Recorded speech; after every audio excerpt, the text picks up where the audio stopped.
Ito mga kaparmers, uway. Pag nadaanan nyo ito sa hindi nyo kilala, huwag kayong didikit dito. Kasi napakatinik nito. Masakit itong makatinik. Pupunta po kami dun sa sapa. Titignan namin kung may isda. Napakadamo ng daan. Lubong natin dito. Parang ang madadali natin dito nasa tahik.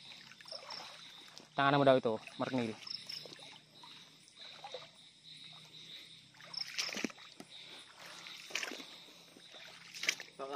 Mga kaparmers, ito po ang pinakamadaling hulihin. Yan.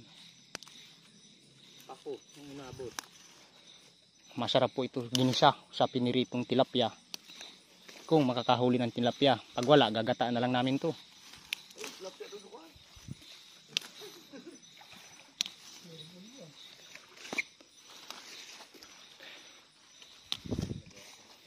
Ito po ang tinatawag na paku. Napakasarap gulayin ito. Ang nakakakilala lang po nito ay mga taga-bundok. Nalihitimo na kumakain ng ganito. Yung iba po nagsasabi sa amin nito na pag kumain kami na nandito kami sa Maynila, pagkain daw ito ng kambing, ng mga kalabaw.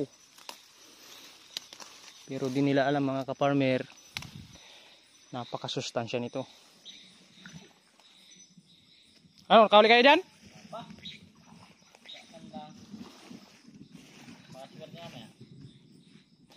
Ayan po ang aming bayan.